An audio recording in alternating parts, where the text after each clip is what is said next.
Chairman CBIC, for his gracious welcome address. I now request the Honorable Union Finance Minister, Srimati Nirmala Sitharamanji, to kindly address the gathering.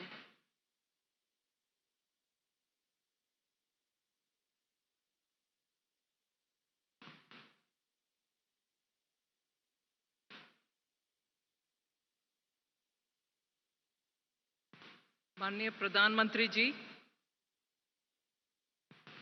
माननीय governor साहब, honourable chief minister, मेरे साथी मंत्रीगण और इस क्षेत्र का एमपी रिप्रेजेंटेटिव जो हमारी डायस में है और पूरे अधिकारीगण और लोग जो आए हैं, आप सबको मेरा विनम्र नमस्कार.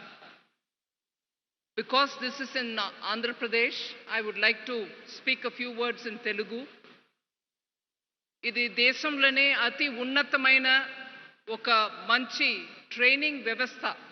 భారతదేశంలో రెవెన్యూ సర్వీస్లో వచ్చే అధికారిகள் అందరికీ ఇక్కడ మంచి సదుపాయాలతోటి వాళ్ళకు ట్రైనింగ్ ఇవ్వడానికి ఎలాగా ఐఏఎస్ అధికారి లబాస్నా అంటారు, మసూరీలో వెళ్ళి ట్రైనింగ్ తీసుకుంటారు, ఎలాగా ఐపీఎస్ అధికారి హైదరాబాద్లో ఉన్నటువంటి సర్దార్ పటేల్ ఇన్స్టిట్యూట్లో వెళ్ళి ట్రైనింగ్ చేసుకుంటారో అట్లాగా ఐఆర్ఎస్, అది కూడా కస్టమ్స్, ఇండైరెక్ట్ ట్యాక్సెస్, జిఎస్టీ లాంటి ఆర్ ఎక్సైజ్ డ్యూటీ ఇట్లాంటి క్షేత్రంలో పనిచేసే రెవెన్యూ సర్వీస్ అధికారి అందరికీ ఇక్కడ ట్రైనింగ్ ఇవ్వడానికి ఒక మంచి వ్యవస్థ.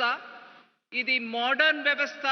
అందువల్ల వరల్డ్ కస్టమ్స్ ఆర్గనైజేషన్ కూడా దీనికి మంచి గుర్తింపు ఇచ్చి ఇక్కడ south east Asian countries and మనం చెప్పే సింగపూర్, థాయిలాండ్, కంబోడియా లాంటి ప్రదేశం నుంచి స్టేట్స్ నుంచి కూడా ఇక్కడ తీసుకొచ్చి వాళ్ళ ఆఫీసర్స్కి ట్రైనింగ్ ఇవ్వగలిగే ఆ స్థాయిలో ఉంది అని గుర్తింపు ఇచ్చారు మన ఈ పాలసముద్రం కేంద్రానికి. ఇది ఇవాళ మన పెద్ద సౌభాగ్యం అని నేను అనుకుంటాను. మాన్య ప్రధానమంత్రి గారు ఇవాళ ఇక్కడ వచ్చి మనకి ఈ ఇన్స్టిట్యూట్ని దేశానికి అర్పణ చేయడానికి వచ్చారు. వారు బాగా వ్యస్తత బిజీగా ఉన్నటువంటి ఈ టైంలో మనకి టైం ఇచ్చారనే దానికి నేను ఫినాన్స్ మినిస్ట్రీ తరపు నుంచి వారికి నా కృతజ్ఞతలు చెప్పి నా మాటని ముగించేస్తాను. కానీ ఒక్క విషయం, ఆంధ్రప్రదేశ్లో ఉన్నటువంటి ఇక్కడ మనం నిలబడి మాట్లాడే ఆ సందర్భంలో 500 ఎకరం ఆంధ్రప్రదేశ్ గవర్నమెంట్ మనకి ఇవ్వడం, అది కాకుండా ఇంకా ఒక 10 ఎకర్ భూమి స్కూల్ కేంద్రీయ విద్యాలయ పెట్టడానికి పాలసముద్రంలో ఇవ్వడం, అది కాకుండా హంద్రీ నీవా నుంచి డైరెక్ట్గా ఒక నేషనల్ ఇన్స్టిట్యూట్ ఇక్కడ మనం పెడుతున్నాం అనే దానికోసం మంచినీళ్ళు సరఫరాకి కూడా వెంటనే స్టేట్ గవర్నమెంట్ స్పందించడం, 2014 నుంచి ఇవాళ వరకు అప్పుడు ఉన్నటువంటి గవర్నమెంట్ అయినా ఇప్పుడు ఉన్నటువంటి గవర్నమెంట్ అయినా మంచి సహకారం ఇవ్వడం వల్ల ఈ పెద్ద ఒక వ్యవస్థ ఇక్కడ మనం చేయగలిగాం.